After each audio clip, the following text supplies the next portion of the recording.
In this diagram, you can see that the pluripotent stem cell will give rise to different types of preliminary cells which are called as blast cells. So, the pluripotent stem cell, it gives rise to proerythroblast, megakaryoblast, myeloblast, monoblast and lymphoblast. So, these are the different types of blast cells or preliminary cells which originate from the red bone marrow's pluripotent stem cell. And these cells once again later differentiate into different types of cells until they lead to formation of the final blood cell. For example, proerythroblast is converted into erythroblast, and this erythroblast is converted into reticulocyte, and reticulocyte is converted into erythrocyte, that is red blood cell. Whereas megakaryoblast is converted into megakaryocyte, and this is converted into thrombocytes or nothing but platelets. Whereas other cells are leukocytes. All the other remaining cells together they are called as leukocytes, and they are once again of three different types. They are myeloblast, monoblast and lymphoblast. Myeloblast will give rise to different myelocytes, such as myeloblast will give rise to neutrophil myelocyte, basophil myelocyte and eosinophil myelocyte. And this neutrophil myelocyte will finally form into neutrophils, basophil myelocyte will finally form into basophils, and eosinophil myelocyte finally forms into eosinophils. So, this neutrophils, eosinophils and basophils together they are called as granulocytes because they have various enzyme filled granules that are present within their cytoplasm. And monoblast will give rise to monocytes, whereas lymphoblast will give rise to certain lymphocytes which later differentiate into T lymphocyte and B lymphocyte. Whereas this monoblast and lymphocytes together they are called as agranulocytes. So, these are the different types of blood cells which are formed from a single type of stem cell present in the red bone marrow, that is called as pluripotent stem cell. Now, let us see about erythrocytes. You can see in the diagram the erythrocyte where it appears to be a rounded and biconcave structure. It has a hollow depression in the middle. So, this is biconcave structure, and of all the blood cells which we have seen, 99% of the blood cells are red blood cells, whereas all the remaining cells together they form only about 1% of the cellular fraction. 99% of all the blood cells are red blood cells, and the number of red blood cells are equivalent to 25% of all the cells present in our body. Hence, red blood cells are most abundant type of cells that are present in the body. And when coming to the shape of these red blood cells, we have seen it is having a biconcave structure, and this biconcave structure will facilitate the red blood cell to increase its surface area for gaseous exchange. We have seen red blood cells are essential for supplying the oxygen to different tissues and also removing the carbon dioxide from different tissues. The red blood cell will carry oxygen from the lungs and they distribute the oxygen to the different tissues. And this gaseous exchange occurs between the membrane of a red blood cell by its thin nature, which allows the fast entry and exit of gases across the membrane. And these red blood cells do not have any intracellular organelles, hence they can easily pass, or they are very flexible so that they can easily pass into any capillaries which are having less diameter, and this allows good supply of oxygen to all the types of tissues. And this erythrocytes do not have nucleus. So, this is one important aspect that we have to remember, that erythrocytes do not have nucleus, and this is because erythrocytes in the process of maturation from reticulocyte. In the process of formation of erythrocytes, did you remember that erythrocytes are formed from proerythroblast? Proerythroblast is converted into erythroblast. Erythroblast is converted into reticulocyte. And all this process, it occurs in the red bone marrow. And once the process is completed, the reticulocytes will be released into the bloodstream. And this conversion of proerythroblast into reticulocyte, it takes about 7 days, and the reticulocyte will have the nucleus. And later the reticulocyte will be released into the bloodstream, and this reticulocyte will get matured into a red blood cell. And during the process of maturation from reticulocyte to erythrocyte, it loses its nucleus. Hence, this erythrocytes or red blood cells do not have nucleus, and so they cannot divide. Generally, the old cells will be removed from the body by destruction, and this will be replaced by new cells that are formed from the bone marrow. And the lifespan of this red blood cell is about 120 days, and approximately 1% of the red blood cells are destroyed and replaced every day in the body. Red blood cell have a large pigmented protein within them. It does not consist of nucleus, it does not consist of other cell organelles, but it is having a large nucleated protein which is called as hemoglobin, and this is essential for the transport of gases such as oxygen and carbon dioxide. And we have seen hemopoiesis is nothing but the process of formation of all types of blood cells, whereas the process of formation of red blood cells, it is called as erythropoiesis. And this erythropoiesis, it takes approximately 9 days, where 7 days are necessary for formation of reticulocyte and 2 days for the maturation of this reticulocyte into erythrocytes. And apart from this, iron, it is also necessary that vitamin B12 and folic acid are available abundantly for the formation of these erythrocytes. And this vitamin B12 and folic acid are obtained from certain dietary sources only, such as dairy products, meat, green vegetables, and liver stores. In this diagram, you can see how the red bone marrow will give rise to certain reticulocytes, and for the formation of reticulocytes, iron from diet and also vitamin B12 and folic acid from green leafy vegetables and dairy products also are necessary for formation of this reticulocytes, and this reticulocytes will be released into the blood and from the bone marrow, and they will be matured into red blood cells, and during this process they will lose their nucleus, and once the lifespan of red blood cell is completed, these will be degraded, and that process of degradation, it is called as hemolysis.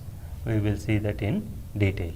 We have seen that red blood cell does not consist of any cell organelles or any nucleus, but it consists of only one large pigmented protein that is called as hemoglobin, and this is very essential for transport of gases. The main function of red blood cells is transport of gases and supplying of gases to different tissues and collection of waste or carbon dioxide from different tissues and bringing it to the lungs. Generally, the hemoglobin, it is a protein. It consists of two components. One is the heme unit and the other is globin.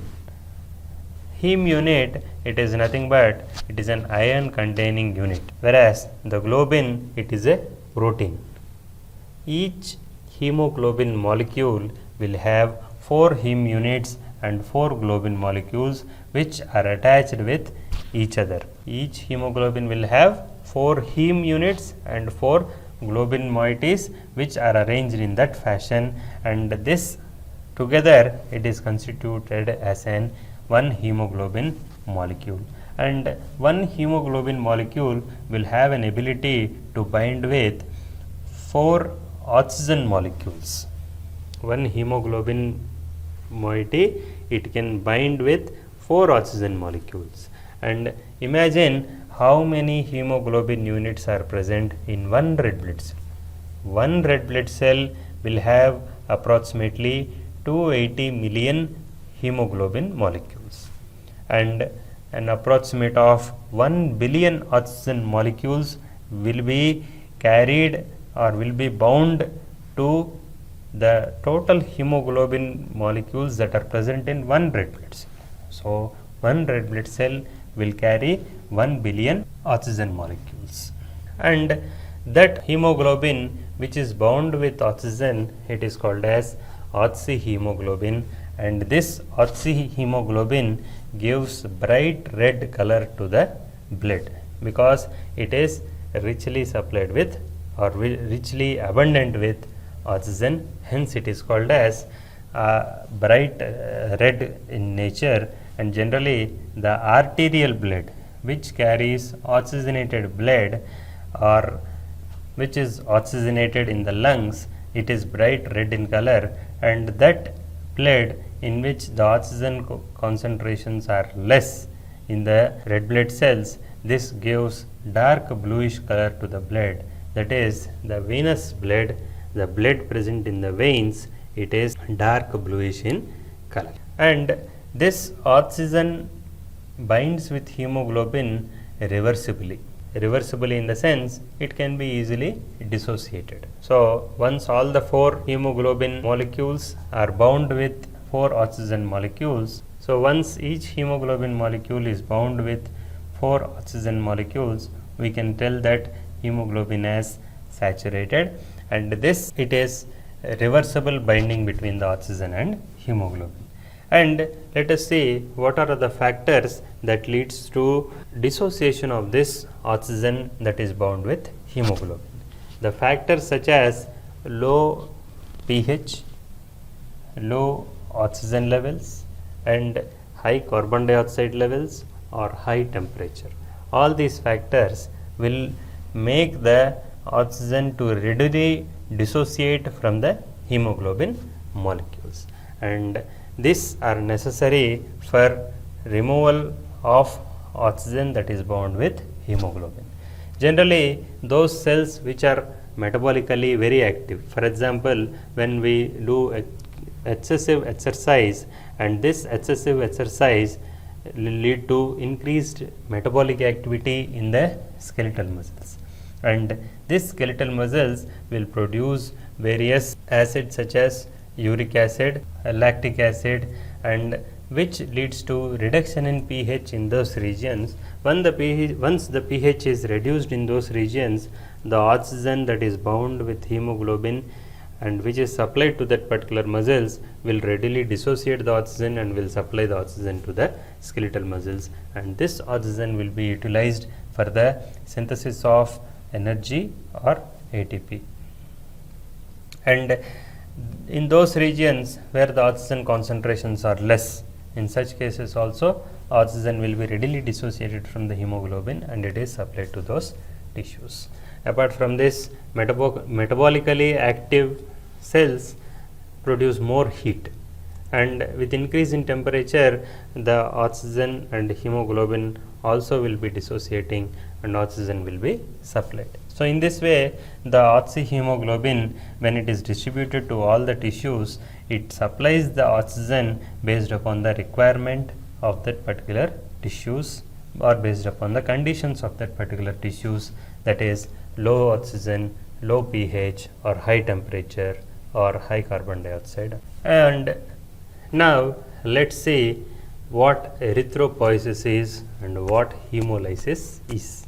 So, we have seen blood cells are formed from the red bone marrow, and we have seen that after the 120 days of lifespan, the red blood cells will be destroyed and they will be eliminated. And this formation of red blood cells from the red bone marrow, it is called as erythropoiesis, and that destruction of red blood cells after their lifespan, it is called as hemolysis. So, you have to remember the terms about hemopoiesis and erythropoiesis. Hemopoiesis is formation of red blood, white blood cells, platelets, all the cells together formation, it is called as hemopoiesis. Whereas erythropoiesis is formation of red blood cells. And how does the body know that blood cells are to be produced, especially red blood cells are to be produced? This occurs by hemostatic mechanisms, which are mostly dependent on negative feedback mechanism. Generally, the blood that is supplied to the kidneys, if that blood that is supplied to the kidney is of low oxygen levels, or the blood that is supplied to the kidney is supplied at a low blood pressure, or the blood volume is reduced, or in the case of lung diseases, in these cases the kidney will sense this difference of low oxygen, low blood volume, or hypoxia, or due to anemia. All these things are sensed by the kidney, and kidney will release a hormone called as erythropoietin, and this erythropoietin will stimulate the production of red blood cells from the red bone marrow by increasing the number of proerythroblasts only that are formed from this red bone marrow. And once the number of proerythroblasts are increased, this leads to formation of more reticulocytes, and apart from this, erythropoietin also will facilitate the maturation of reticulocytes into erythrocytes. So, this is the function of erythropoietin that is produced from the kidneys. Erythropoietin will increase the number of proerythroblasts that are produced from the red bone marrow, and also it enhances the rate of maturation of reticulocytes into erythrocyte. And anemia, which occurs due to reduced erythropoietin production, where the number of red blood cells are not formed because erythropoietin is reduced in concentration. And this destruction of red blood cells after their lifespan, it is called as hemolysis, and generally this occurs approximately 120 days of the formation of erythrocyte, in which the reticuloendothelial cells that are present in spleen, liver, and bone marrow. So, these are necessary for phagocytosis of this aged red blood cells. So, the reticuloendothelial cells of spleen, liver, and bone marrow will cause phagocytosis of the aged red blood cells, and this cell membrane of this aged red blood cells become very fragile and they easily break down. And once the cells are broken down, the content which are present in the cells, that is the heme units and globin molecules, also will be released, and this released iron will once again be reused, because the heme, it is converted into biliverdin, and this biliverdin is converted further into bilirubin, and this bilirubin is bound with the plasma proteins and it is transferred to the liver, it is stored, or it is supplied to the bone marrow, and this bilirubin, it is changed into a water soluble form and it will be eliminated. Whereas the proteins are once again broken down into amino acids, or this will be made into end products, and these may be utilized, reutilized, or they may be eliminated from the body. This is about erythropoiesis and hemopoiesis. Now, let's see about another important concept, that is blood groups.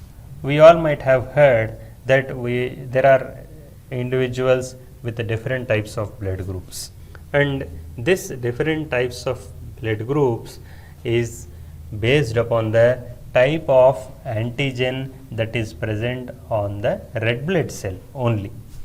only the red blood cells will have a type of antigen, and based upon the type of antigen that is present on the red blood cells, they are categorized into different blood groups. And the phenomenon or process of administration of blood from one subject to another subject, it is called as transfusion, and this blood transfusion should be done with utmost care, because the blood cells will have antigens, and the antigens that are present from the donor should not have any interaction with the antibodies that are present in the recipient. And let us see what are the various antigens and antibodies that are present in individuals with that particular blood group. We can classify these blood groups based upon ABO system, and mostly 45% of all the individuals consists of one single blood group, that is called as O group, whereas the remaining 55% of the individuals will have different types of blood groups, such as blood group A, blood group B, or blood group AB. And here we have seen that based upon the type of antigen that is present on red blood cells of that individual, they are grouped into these different groups. So you can quickly see that these are the 4 different blood groups, and for example, you take an blood group A individual, where the red blood cell will have an A antigen on their surface, whereas his plasma will have anti-A antibody, whereas his plasma will have anti-B antibody.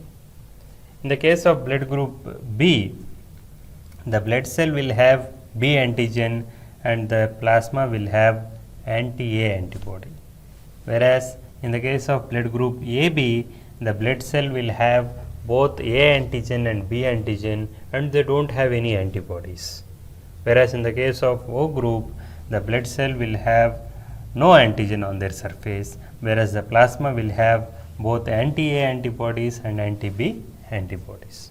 So, for example, you can see how any particular blood group individual as a donor to whom he can give the blood, or as a recipient from whom he can take the blood. For example, you take blood group A. Blood group A has A antigens on the surface and anti-B antibodies in the plasma. So, as a donor, he is compatible with blood group A and blood group AB.